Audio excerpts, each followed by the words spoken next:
नमस्कार, स्वागत है आपका हमारे स्पेशल कार्यक्रम में, जहां आप इंस्पायर होते हैं ऐसी हस्तियों को देख और सुनकर जिन्होंने मुख्य धारा से हटकर अपने लिए एक नया मुकाम बनाया है और आज दुनिया उनके पद चिन्हों पर चलकर अपने लिए एक नई राह बना रही है। जी हाँ, मैं बात कर रही हूँ हमारे स्पेशल शो सक्सेस स्टोरीज की, जहाँ आज के हमारे मेहमान न सिर्फ एक सेल्फ मेड एंटरप्रेन्योर हैं, बल्कि एक राइटर, एक्टर, एजुकेशनलिस्ट और खुले दिल के फिलैंथ्रोपिस्ट भी हैं, जिनकी तलाश में आज हमारी टीम आ पहुंची है जयपुर। तो गेस करिए कौन है वो? चलिए देखते हैं।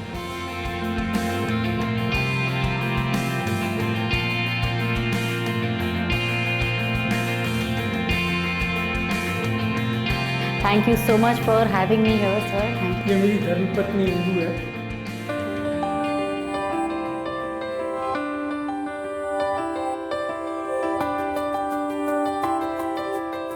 बगड़ राजस्थान के उत्तर पूर्व में शेखावटी क्षेत्र के सबसे पुराने और सबसे प्रमुख शहरों में से एक है। शेखावटी क्षेत्र देश के बड़े व्यापारियों और जाने माने उद्योगपतियों की जन्मभूमि रहा है। ऐसी ही एक शख्सियत है श्री ज्योति कुमार महेश्वरी, जो एक सफल व्यवसाय के साथ साथ एक दूरदर्शी भी हैं, जिन्होंने बगड़ को लेकर एक सपना देखा और शुरू की कई परियोजनाएं ताकि संवार सके कई वंचितों का भविष्य और जीवन शैली। श्री ज्योति कुमार महेश्वरी का उद्देश्य है ऐसा काम करना जिससे वंचित लोगों को ऐसी शिक्षा मिल पाए जो उन्हें एक रोजगार दिलवाने में सक्षम हो और साथ ही लोगों का आर्थिक विकास हो पाए। सबसे पहले तो महेश्वरी जी, स्वागत है आपका हमारे स्पेशल शो सक्सेस स्टोरीज में। धन्यवाद। तो शुरुआत से शुरू करते हैं सर। आप हमें थोड़ा अपने बचपन के बारे में बताइए। आप कहाँ जन्मे, घर का माहौल कैसा था, आपकी शुरुआती शिक्षा, थोड़ा सा उसके बारे में बताइए। मेरा जन्म तो राजस्थान के झुंझुनू जिले के बगड़ कस्बे में हुआ, किंतु मैं 2 महीने का था तभी परिवार शिफ्ट हो गया था मुंबई। तो मेरा लालन पालन और पढ़ाई लिखाई सब मुंबई में ही हुई। तो कस्बाई ज़िंदगी का मुझे ज़्यादा अनुभव नहीं है, मैंने होश ही मुंबई में संभाला था। और फिर शुरुआती पढ़ाई मैंने मुंबई के मारवाड़ी विद्यालय में स्कूलिंग की, यहाँ हिंदी माध्यम से मैं पढ़ा। और उसके बाद जय हिंद कॉलेज से इंटर साइंस करके मैं इंजीनियरिंग करने पूना चला गया, जहाँ से मैंने BE सिविल की डिग्री हासिल की। तो सर, एक लघु कंपनी को एक मल्टीनेशनल कंपनी बनाने के साथ साथ आपने 40 देशों को भी विज़िट किया, आप 40 देशों को भी घूमे अपने व्यापार के लिए। तो सर, ये सब कैसे मुमकिन हुआ, थोड़ा सा उसके बारे में हमें बताइए। ये सब रातों रात नहीं हुआ, इसमें 3 दशक लग गए। पहले के 15 साल तो ज़्यादा कमाई होती नहीं थी, लेकिन 1985 के बजट में ये जब टैक्स का स्लैब 55% पे आ गया, मैंने फैसला किया कि मैं पूरा टैक्स भरूंगा। और फिर उसके बाद कंपनी बढ़ती चली गई, क्योंकि कंपनी में जो टैक्स जनरेट होता था वो कंपनी में ही रहता था और बाहर नहीं जाता था। और फिर मैंने जब मेरी कमाई बढ़ती गई तो मैं मुंबई में 2 BHK के फ्लैट में रहता था। मैं अंत तक उसी में रहा, मैंने वो भी नहीं बदला, न मैंने कोई बड़ी गाड़ियाँ खरीदी। जो कुछ कमाई होती थी वो सारी मैं फैक्ट्री में ही लगाता था। और मैंने यूरोप से सैंपल्स कलेक्ट किए थे, जो वहाँ पे प्रोडक्ट्स चलते थे। यहाँ पे R&D लैब स्थापित करके फिर मैं बायर के पास पहुँचा। बायर AG बड़ी मल्टीनेशनल जर्मन कंपनी है, तो उनके पास पहुँचा और उनको मैंने ऑफ़र किया कि ये प्रोडक्ट्स मैं आपको, उनके पास सैंपल मेरे अप्रूव हो चुके थे कि ये प्रोडक्ट्स मैं आपको दे सकता हूँ आपकी लागत से कम में। तो वो पहले तो थोड़ा चकराए, फिर उनको लगा कि ये इसकी बात में कुछ सब्सटेंस है, तो वो बम्बई आए। उन्होंने आके हमारी अंकलेश्वर का प्लांट वगैरह सब देखा और हमारा प्रोसेस समझा।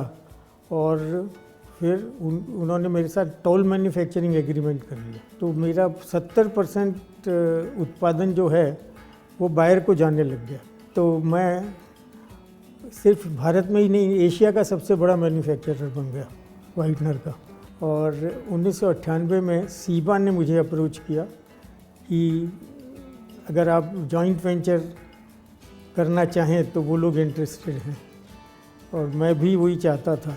सर, आपने बोला कि आपके कंपनी का विकास और प्रॉफिट्स आपको तब मिलने शुरू हुए जब आपने इनकम टैक्स भरना शुरू किया। लोग यूजुअली ये करते नहीं है, तो सर ये चमत्कार आपने कैसे अचीव किया, ये थोड़ा समझाएं। एक तो भगवान की कृपा से मुझे मौलिक सोच मिली, मैं लकीर का फ़कीर हूँ। इनकम टैक्स नहीं भरने की जो कीमत चुकाते हैं हम, टेंजिबल सेविंग करते हैं, लेकिन इनटेंजिबल हम हमारा टाइम, एनर्जी सब इनकम टैक्स बचाने में लगा देते हैं।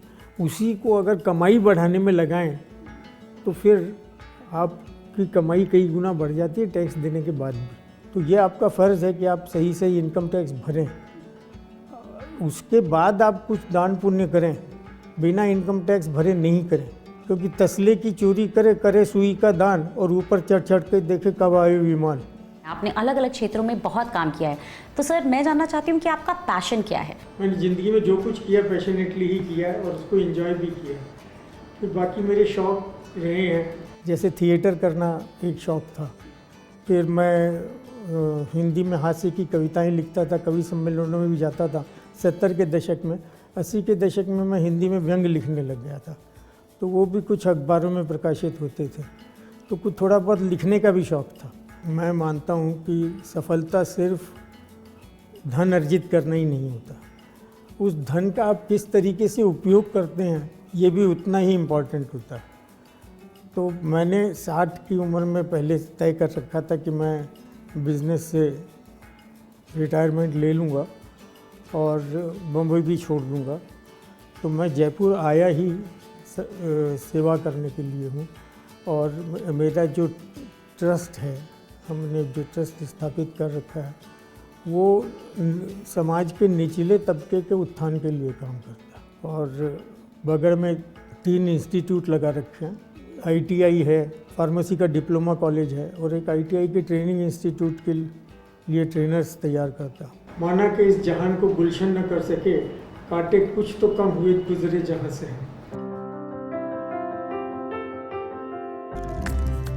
अपने व्यापार में सफलता हासिल करने के बाद श्री ज्योति महेश्वरी ने अपने सक्रिय व्यवसायिक जीवन से संन्यास ले लिया और मुंबई से जयपुर चले गए। जयपुर में उन्होंने एक सपने के साथ ज्योति महेश्वरी फाउंडेशन की शुरुआत की। इस फाउंडेशन के जरिए श्री महेश्वरी ने साल 2004 में अपनी जन्मभूमि बगड़ में Shiv Omkar Maheshwari technical institute private ITI की स्थापना की। आगे बढ़ते बढ़ते यह संस्थान सफलता का केंद्र बन गया और पूरे राजस्थान से युवाओं ने तकनीकी शिक्षा के लिए अपना नामांकन करना शुरू कर दिया। शुरुआती सफलता के बाद श्री महेश्वरी ने 2007 में कृष्णा देवी महेश्वरी फार्मेसी कॉलेज और 2014 में Bagar institute for training of trainers की स्थापना की। हर साल इन संस्थानों में कैंपस इंटरव्यूज आयोजित किए जाते हैं, जिसमें 100% शिक्षार्थियों का चयन होता है। ये संस्थान आधुनिक मशीनों से लैस है, जो छात्रों को काम करने के लिए लेटेस्ट टेक्निक देता है। सर, हमारे पास में अभी जो कोर्सेज चल रहे हैं उसके अंदर 6 कोर्सेज बेसिकली हैं, जिनमें 2 साल के कोर्सेज हैं इलेक्ट्रीशियन, फीटर और मैकेनिक रेफ्रिजरेशन एयर कंडीशनिंग, और 1 साल के कोर्सेज हैं जिसके अंदर डीजल मैकेनिक है, वेल्डर है और कंप्यूटर एप्लीकेशन का है। फार्मेसी के अंदर 2 ईयर डिप्लोमा कोर्स है हमारे पास में, डिप्लोमा फार्मेसी कॉलेज। साथ में Bagar institute for training of trainers जो वोकेशनल ट्रेनर्स को ट्रेनिंग देता है, उसके अंदर हमारे पास में इलेक्ट्रीशियन, मैकेनिक डीजल, फीटर और CSA कंप्यूटर सॉफ्टवेयर एप्लीकेशन, ये कोर्सेज हमारे यहाँ पे चल रहे हैं। आज मल्टीनेशनल कंपनीज हमारे यहाँ पर लोगों को रोजगार दे रही है, जिसमें Ashoka Leyland, Maruti Suzuki, Procter and Gamble, Gillette India, Havells India बच्चों के एग्जाम होने से पहले ही उन बच्चों को वो जॉब के लिए लेके जा रहे हैं। आपने बात करी कि आपने ITI से लेकर फार्मेसी के लिए भी इंस्टीट्यूशंस खड़े किए हैं, कॉलेजेस खड़े किए हैं, बट सर ये एक आसान काम तो नहीं है। किन चुनौतियों का सामना करना पड़ा आपको? बगड़ मेरी जन्मभूमि है, तो मुझे उससे लगाव था, मैं वहाँ कुछ करना चाहता था। तो मैं जब बगड़ गया ये लगाने के लिए, तो बगड़ के लोगों के लिए मैं अनजान था, और वो मेरे को शंका की दृष्टि से देखते थे। फिर बाद में धीरे धीरे उनके समझ में आया कि भाई ये आदमी कुछ सकारात्मक करने यहाँ पे आया है, तो फिर मुझे बाद में उनका बहुत स्नेह और सहयोग मिला। और सर एक और बहुत ही खास बात है कि आपने जो भी इंस्टीट्यूट भी खड़े किए हैं, जो भी आप एजुकेशन सेक्टर में जो भी आप काम कर रहे हैं सर, जॉब ओरिएंटेड कोर्सेज में आपका बहुत फोकस है। समाज के निचले तबके के लिए ही काम करता हूँ, जी तो उनके लिए जॉब ओरिएंटेड ये ट्रेनिंग बहुत ज़रूरी है। जी। तो उसके लिए अभी ITI में स्किल्ड वर्कर्स तैयार होते हैं। असल में मैं पहले मेरा इंजीनियरिंग कॉलेज लगाने का विचार था, तो मैं यहाँ आके मिला यहाँ के जो तकनीकी शिक्षा सचिव थे प्रदीप सिंह, उनसे, तो उन्होंने मेरे से 15-20 मिनट बात करने के बाद कहा कि महेश्वरी जी, अगर आप व्यापार करना चाहते हैं या समाज सेवा। मैंने कहा समाज सेवा। बोले व्यापार करना चाहते हैं तो इंजीनियरिंग कॉलेज लगाइए, और समाज सेवा करना चाहते हैं तो ITI लगाइए।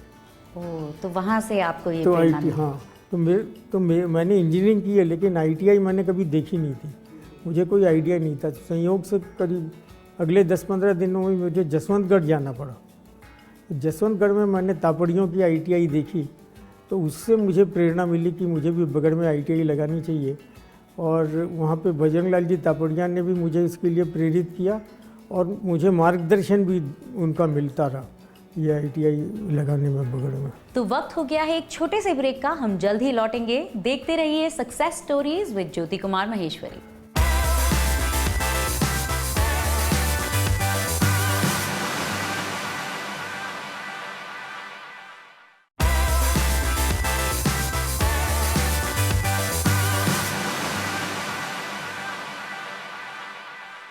सुबह में मीठी मीठी नींद सो रहा था कि अचानक पत्नी मेरी रजाई खींचकर झल्लाए हुए स्वर में बोली, 75 के हो गए, अभी तक सोए पड़े हो। इस प्रकार मेरे 75 वर्ष पूर्ण कर लेने की घोषणा हुई। घोषणा ना होती तो शायद मुझे पता ही नहीं चलता कि मैं 75 का हो गया, पर अब घोषणा हो चुकी थी। और मैं बैठा बैठा सोच रहा था कि पहले भी रोज़ सुबह डांट खानी पड़ती थी, अब भी डांट ही खानी पड़ रही है, तो फिर 75 का होने से क्या फायदा। मेरे को यूं ही बदनाम करेंगे।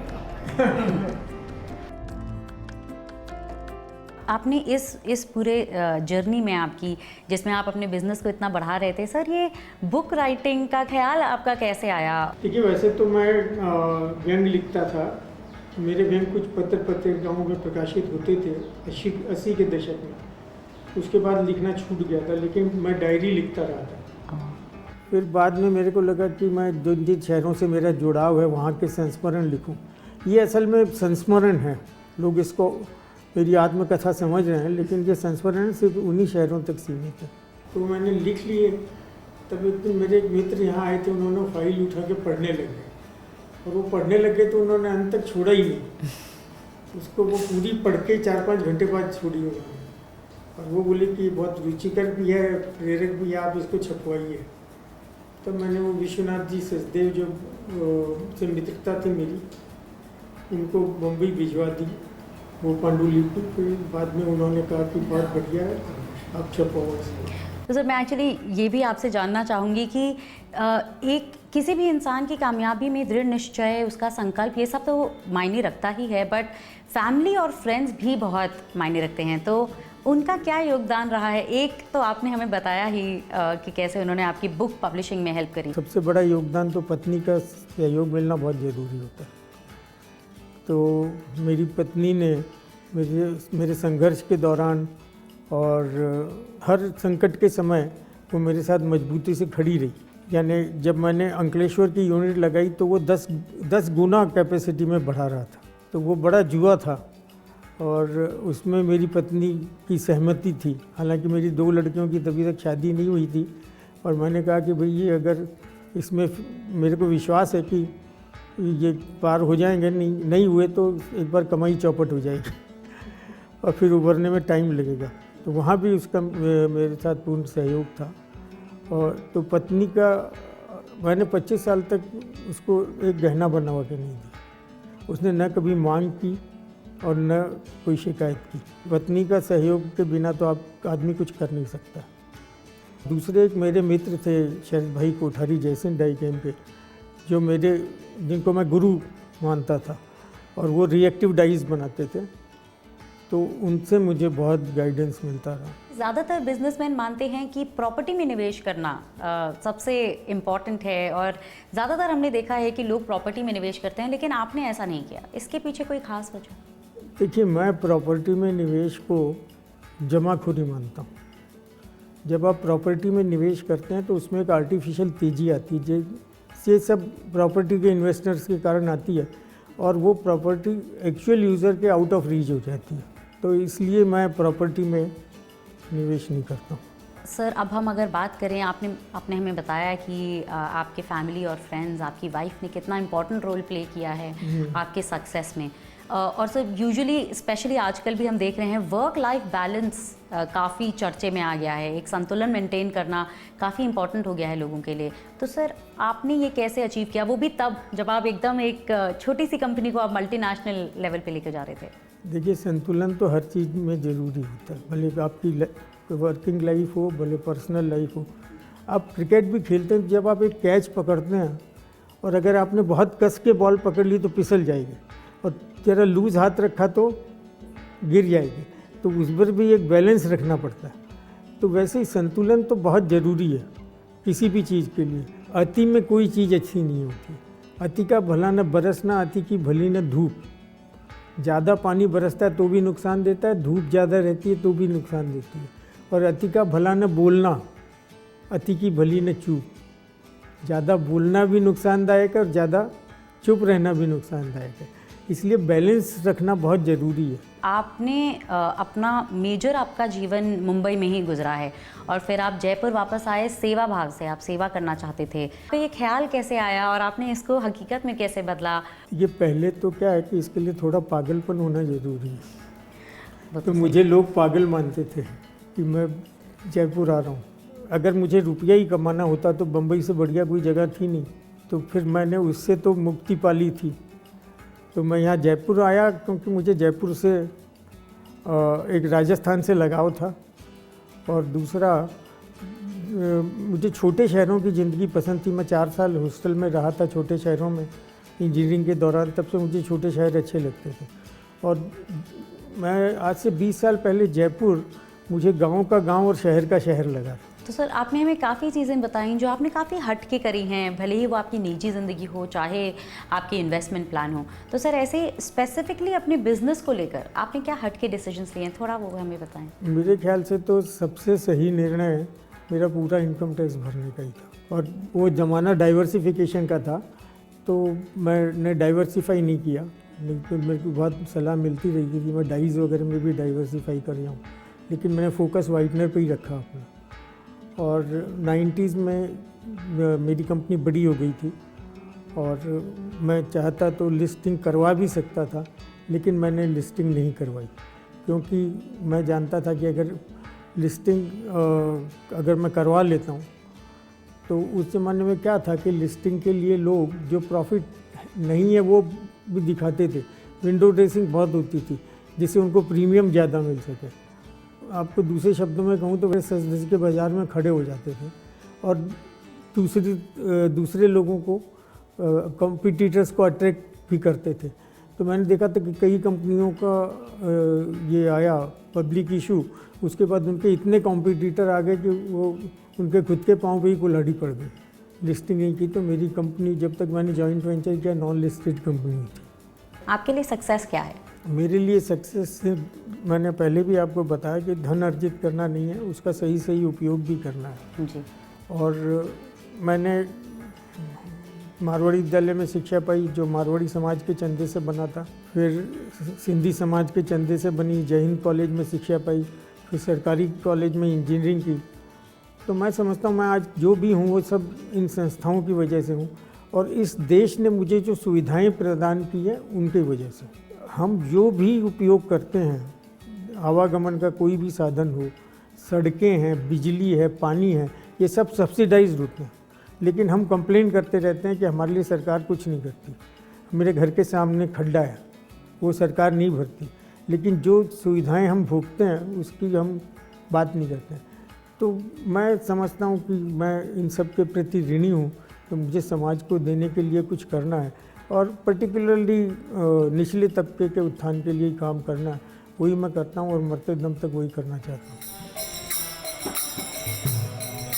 श्री ज्योति महेश्वरी का मानना है कि केवल पैसा कमाना बड़ी बात नहीं है, बल्कि कोई उस पैसे को कैसे खर्च करता है यह एक व्यक्ति को पूरी तरह सफल बनाता है। श्री महेश्वरी ने न केवल कौशल विकास के लिए संस्थानों की स्थापना की, बल्कि जयपुर के सबसे प्रतिष्ठित मंदिर का समर्थन और वित्त पोषण भी किया है। We were struggling before he came, but when Mr. Jyoti Maheshwari came, then we set up a steering committee and he began to get very much involved. Practically every day he was coming, having a look and seeing not only the development and the fundraising and connecting people, so it made a huge difference. Then our plan was only temple, but then we had guest house came up, restaurant and ashram and library building, everything became possible, so it started to grow under his leadership and his direction.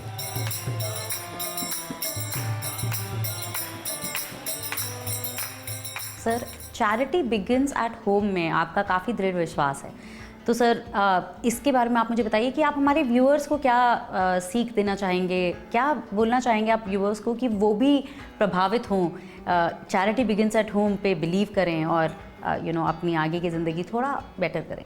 देखिए, आप charity के काम में जब भी involve होते हैं, तो जैसे मुझे 2 संस्थाओं के लिए मैंने यहाँ पे धन संग्रह जयपुर में आके करना शुरू किया, एक इस्कॉन के लिए और एक फ्रेंड्स ऑफ ट्राइबल सोसाइटी के लिए। तो मैं सबसे पहले मेरा कंट्रीब्यूशन जो है वो दे देता हूँ। तो उसके बाद क्या होता है कि जब मैं दूसरों से बात करता हूँ तो मेरी बात में वजन आ जाता है और दूसरा मेरे कंट्रीब्यूशन से प्रेरित होकर वो भी दान देता है। अगर मैं नहीं दूँ और दूसरों से ही मांगता रहूँ तो फिर बात बनती नहीं है, ना तो मेरी बात में दम रहेगा और न फिर वो देगा। तो इसलिए मैं मानता हूँ कि charity begins at home. Thank you so much sir, आपने इतना अपना कीमती समय निकाला, आप हमारे साथ बैठे, आप सक्सेस स्टोरीज़ में आपने हमें ज्वाइन किया और आपने इतनी हमें सीख दी आज के दिन। Thank you so much. और हम आशा करते हैं कि आप ऐसे ही और सक्सेस की ऊंचाइयों को छूते रहें और नए यंग जनरेशन को, स्पेशली जिनके लिए आपने एजुकेशन में इतना महत्वपूर्ण काम किया है, आप उनको नई राह दिखाते रहें। Thank you so much sir. Jyoti Kumar Maheshwari की जिंदगी का मकसद समाज के पिछड़े वर्ग को समय की मुख्य धारा में लाना है। यही नहीं, उन्होंने गरीबों के लिए शंकरा आई हॉस्पिटल में एक state of the art wing बनवाया है, जहां गिफ्ट ऑफ विजन के अंतर्गत गरीबों का इलाज मुफ्त में किया जाता है। शंकरा आई हॉस्पिटल जयपुर में गिफ्ट ऑफ विजन प्रोग्राम के तहत गाँवों से मरीजों को जयपुर लाया जाता है इलाज के लिए। उनको उनके घर से पिकअप करना, हॉस्पिटल में उनका रहना, खाना पीना, इलाज, ऑपरेशन, दवाइयाँ और दोबारा घर तक ड्रॉप करना, ये सारा निःशुल्क होता है। शंकरा आई फाउंडेशन इंडिया का लक्ष्य है कि वो 4 लाख मरीजों तक गिफ्ट ऑफ विजन प्रोग्राम पहुंचा पाए। श्री माहेश्वरी ने अपनी जिंदगी में जिस काम का बीड़ा उठाया उसे एक अच्छे मुकाम तक पहुंचाया है। वो एक ऐसे कर्मयोगी हैं जिन्होंने समाज के अनेकों लोगों की जिंदगी बेहतर बनाई है और उनके इसी सेवा भाव ने आज उनको लोगों का मसीहा बनाया है।